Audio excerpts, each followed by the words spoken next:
He's a principled conservative.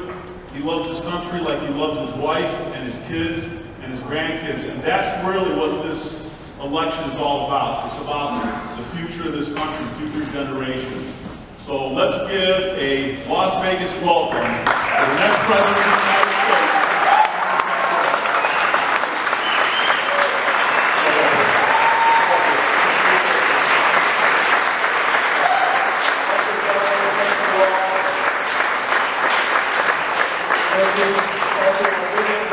Nice seeing you again. I got the coolest mustache of anybody. Please sit down. It's easy to be inspired by the Lord, but it's even easier to be inspired by a pastor who's got that kind of look. Thank you. Thank you for all the work you do. Mr. Speaker, thank you for being here. For all the elected officials serving this community in Carson City and here in Las Vegas, it is an honor and privilege for me to be here. For those that have come to hear me talk and to have a dialogue, I really appreciate it. I'm excited about being a candidate for President of the United States because I believe we're on the verge of the greatest time to be alive in this world. I believe if we fix a few really big, complex things, this country will rise up. We can rise up again.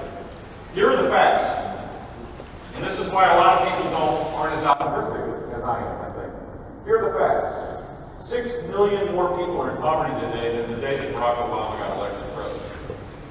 6 million people. A lot of people that are stuck. They don't want to be stuck in poverty. They want to rise up like everybody else does.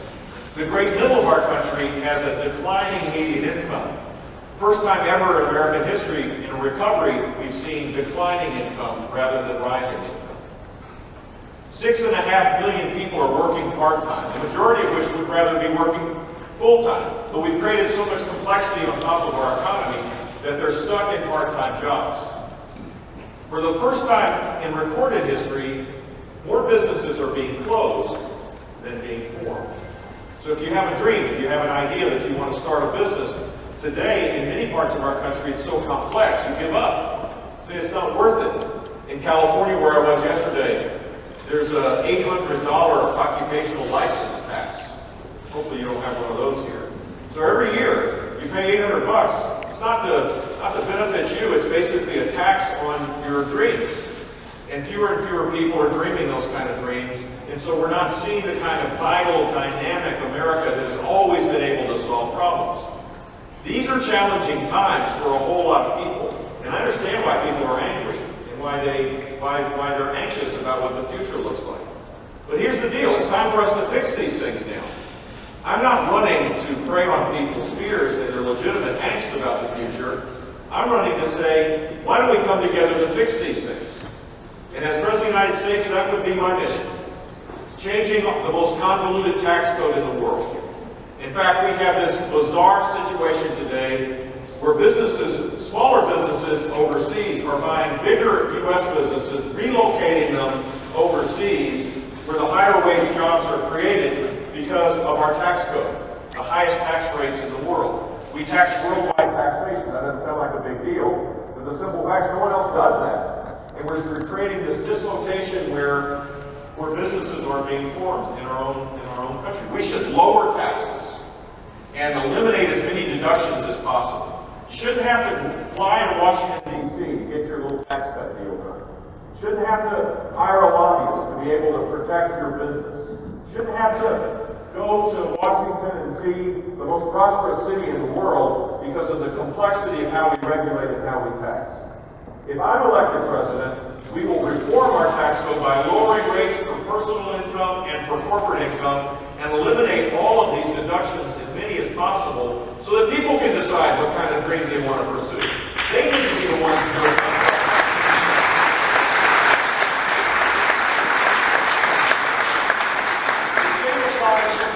Look, every idea from the top down, it's always well-intentioned. I, for one, don't assume that people that believe that we should regulate everything from Washington, D.C. are poorly intended. But the net result is it doesn't work.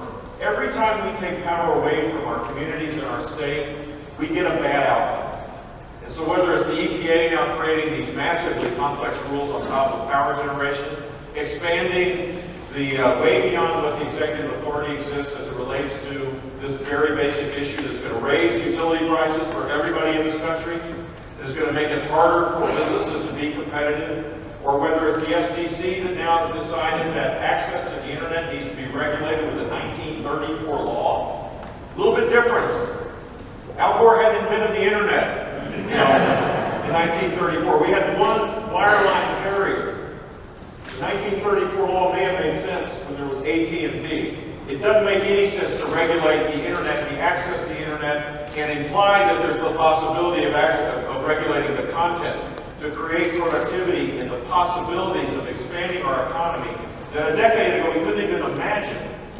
Every time we have a well-intended idea like that from the top down, it stifles innovation. It stifles the next generation of dreamers. It stifles the jobs that will be high-wage jobs. And it makes us more dependent upon government. So just like with taxes, we need to challenge every aspect of how rules are done. There should be an economic impact for every rule done. Anything that costs over $100 million ought to go back to Congress to get approval, by the way. We shouldn't allow a runaway executive authority to make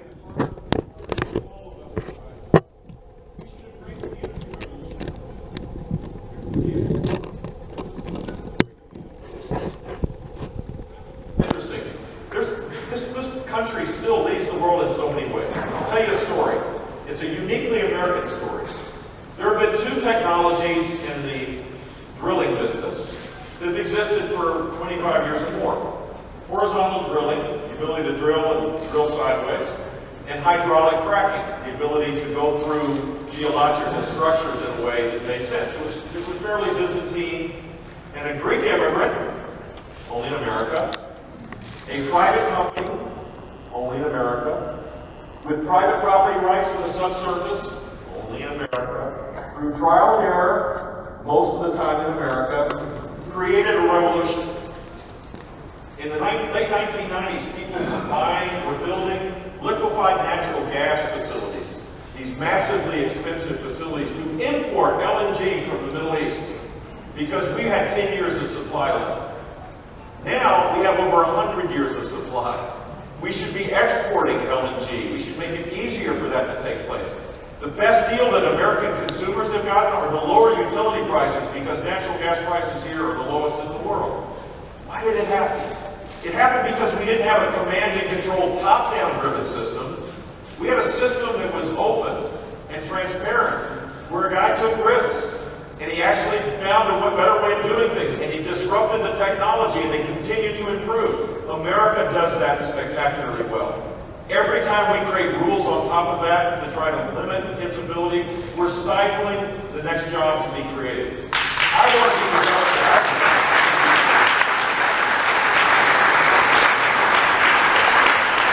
When I was governor, I focused on environmental policy. It was a balanced approach. We focused on creating the field of dreams for high economic growth. Our economy grew at 4.4% every year. We could grow at 4% again, or 4% in our country again if we were serious about it. But we also used the revenues that came from that to take care of the most vulnerable in our society. We rebuilt our child welfare system. We dealt with waiting lists for the developmentally disabled. I was totally committed to the most vulnerable in our society because we were growing our economy and generating revenue without raising taxes. In fact, we cut taxes. And we also protected the natural environment. This is not a zero-sum game. We can fix these things and grow economically where people have more money in their pocket, and the people that are stuck in poverty can be lifted up, where they can achieve earned success. I know we can do this. I know we can do it, but it's going to require leadership. And while some people here have proven leadership working in local government, I had the chance to be a leader in Florida. Florida is not a California blue state. It's not a Texas red state. It's kind of right down the middle. It's purple as all get out. It's kind of like Nevada in many ways. We have more Democrats, 500,000 more Democrats that are registered. But I ran on a conservative reform agenda, and I got to do what I said I was going to do. I cut taxes $19 billion each and every year, never raised taxes. We reformed our career civil service system, where people that were not doing their jobs could be fired. I know that sounds like a radical idea, that lifetime employment in the government sector could be challenged. We challenged it. And we paid people that did a better job more. We moved to a system where we weren't punitive or, it wasn't political. We were just trying to make government work on behalf of people. Because right now, you look at what's going on in Washington, D.C., the Veterans Department, the Office of Policy, the Personnel Management, the INS or the ICE Department. If you've ever had to deal with government today, it is way too big. It doesn't work. We should reform, just as we did in Florida, the federal employment system, so that they serve us rather than us serving them. And I did that.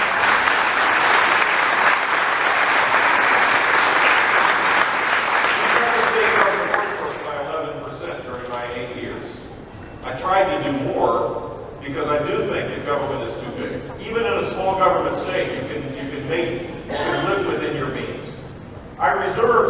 We went from $1 billion of reserves to $9 billion of reserves when I left. Most politicians try to spend it down. We were saving it for a rainy day, which is, I think, what we need to do in Washington, D.C. We're now indebting our children and grandchildren so that we never reform the things that take place now. We need a president that is willing to reform the things now so that we have reserves for our children and grandchildren.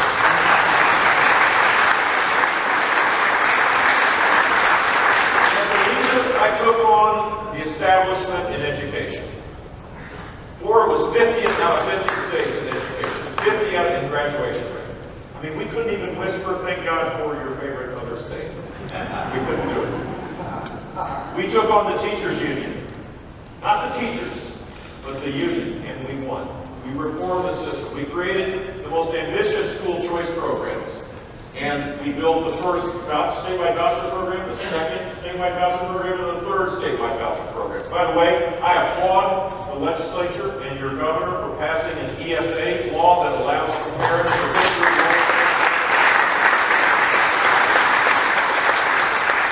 I'll tell you what happens, because we did this in Florida. What happens when you empower parents with choices that they don't have because they don't have the dough to be able to go to a private school? Public schools get better. All schools get better. When you empower parents to make decisions and engage with them and give them a chance to be able to make that decision, everybody has to be moving towards them. And the net result is in Florida, when we changed this system, we created school choice, we eliminated this insidious program called social promotion. This is what we have in America today. If you're functionally illiterate as a child, you're passed on, it doesn't matter. It's someone else's fault. It's your family, it's the income, it's the color of your skin, the soft bigotry of low expectations exists in America today. It is shameful. We should say that every child, by the time they get third grade, are above, below basic. They're above functionally illiterate. Because in fourth grade, it's when children begin to acquire knowledge. Up till then, they're learning how to read. In fourth grade, they're reading to learn. And if you can't read, you're not going to be able to do math and science. Well, in Florida, we took on this orthodoxy. A third of our kids were functionally illiterate. I'm proud to tell you that has been cut more than a half. And the net result of accountability, of school choice, of focusing on school-based management rather than the bureaucracy, was that Florida has now increased the graduation rate each and every year by 50% overall. Florida's African American kids, compared to their counterparts on the fourth grade report card, are number one. Hispanic kids are two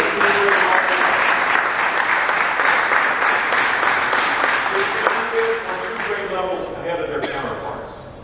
Florida's low-income Hispanic kids on this fourth grade test do better than the California average. Kids with learning disabilities are number one in the United States. So don't let anybody tell you that if you challenge the system and you focus on making sure that the God-given abilities of every child to learn, if you challenge it and you implement it and you stick with it, that every child can learn, don't let people excuse away why they don't. Because in this country, we're never going to have a right-to-rise society unless every child has the God-given ability maximized where they can learn so that they can pursue their dreams as they see fit.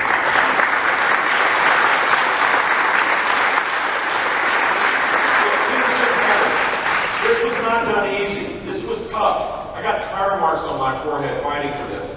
And by the way, I was fighting on behalf of families that didn't vote for me. So what? That's not the job. It's not to pay back people that vote for you. When you get elected to a position as governor or president of the United States, you're representing everybody. They don't have to agree with you all the time. You have to have a heart for them, and you have to be on their side. And eventually, you might win them over, but it doesn't matter. This is about service. Principle-centered leadership, applying conservative principles the right way, will reform the things that are broken in this country so that more people have a chance to rise up. That's what I believe in my heart, and that is the passion I have for running for president. And I believe we can grow our way out of many of these problems that we face. The other thing that's so important, that is really creating real dangers today, is the lack of leadership in the world. America is extraordinary. It's an extraordinary country for all sorts of reasons. But one of the reasons is when we lead in the world, we create peace and security. And when we pull back, bad things happen. It's happened in history, and it's happening right now. Today, in Syria and Iraq, there is a caliphate. Never in my mind, 5 years ago, or 4 years ago, or frankly 2 years ago, would have thought that a caliphate controlled by barbarian Islamic terrorists would exist. But it does. And it does, and it persecutes Christians. It will kill Christians if they get their hands on them. They will destroy Muslims that don't adhere to this radical orthodoxy that requires them to follow a script that is not in the teachings of Islam. They're barbarians. They've announced that their objective is to send the black flag of ISIS in the White House. They're grandiose, of course. They've got a fairly bold agenda here. But the simple fact is, as it stands, they're winning, and we're not pushing them back. And they get recruits each and every day. Their energy comes from the fact that they exist, and we're allowing it to happen. And we allowed ISIS to be created when we pulled back way too fast as it relates to Iraq. There was a forces agreement ready to be signed, and the President and the Secretary of State said otherwise. They said, no, we're not going to do it. I think President Obama wanted to fulfill a campaign promise. Fine, campaign promises should be fulfilled. But when you're the commander-in-chief and leader of the free world, and you pull back like this, voids are filled. And that's what happened. And the net result now is, instead of having a fragile but stable Iraq, we now have an Iraq on fire. And its neighbor, Syria, the exact same thing. You remember the red line? Do you remember when the president committed to supporting the Syrian Free Army and then started calling them pharmacists and doctors and dentists or something like that? By our pulling back and not being true to our word, the voids were created in Syria as well, and now we have mass upheaval. Out of 23 million people that live of the Syrian population, 11 million have been uprooted. Now, this is not all the responsibility of the United States, but when we pull back, when we're part of the community of nations rather than being a leader of nations, we see the result. When I'm commander-in-chief, if I'm privileged to win this election and serve, we will restore American leadership in the world. Our friends will know that we have their back, and our enemies will fear us a little bit. This president has this tendency that is deeply disturbing to me, that says if you don't agree with him, whatever it is, that somehow you're a warmonger in foreign policy. Or if you don't agree with the Iranian deal, which, by the way, will make the efforts to take out ISIS far more difficult because of Iran's sponsorship of terrorism, Shia terrorism in the world. If you don't agree with that deal, the net result is that you're part of the Debt to America crowd. You're in cahoots with the Debt to America crowd. Well, my friends, he's negotiating with the Debt to America crowd. He's doing that. The Debt to Israel crowd, the Debt to America crowd. He's giving up the ability, the leverage we have to make sure that they don't secure a nuclear weapon. He's not negotiating in anything related to their ability to have missile defense capabilities, which they're buying from the Russians, ballistic missile capability, which they'll continue to develop, conventional weapons capability, which they'll now have with the release of the sanctions, the oppression of their own people, and 3 American hostages, innocent Americans that are held hostage in Iran for no reason. This is the wrong deal, and I hope Congress rejects it, and if I'm elected President of the United States, I will make sure that Iran never gets the nuclear capability.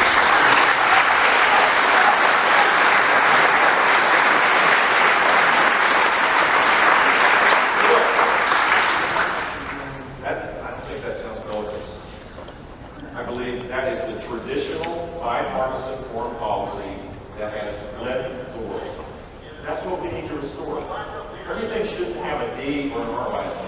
wasn't that long ago that peace through strength was a value that almost all Americans believed in. If we're a confident country, if we grow again, if people believe their future is going to be bright, if they believe their children will have more opportunities than what they have, then they will commit to American leadership in the world, because that's how we create peace and security for our own homeland. And I'm committed to that. The final thing I'll say, and then we'll open it up for questions, is that I'm going to run a different kind of campaign. I hope you've seen it as it starts. I have joy in my heart. I'm not a grievance candidate. I'm not angry. I'm not going to fake anger. I love this country. I believe we're on the verge of greatness. I'm frustrated, like you are, that the system isn't working, that our government's not working on our behalf. But there's no reason to be paralyzed by anger. There's no reason. Because if we fix these things, we'll lead the world for a long, long while. So I'm going to campaign with joy in my heart. I'm going to campaign in a way that hopefully will draw people towards our cause. I'm going to campaign to win. I'm going to campaign in every place I can to spread this message that's more hopeful and optimistic. I'm not going to try to demonize what people think if they don't agree with me. I'm going to run a campaign that draws us together.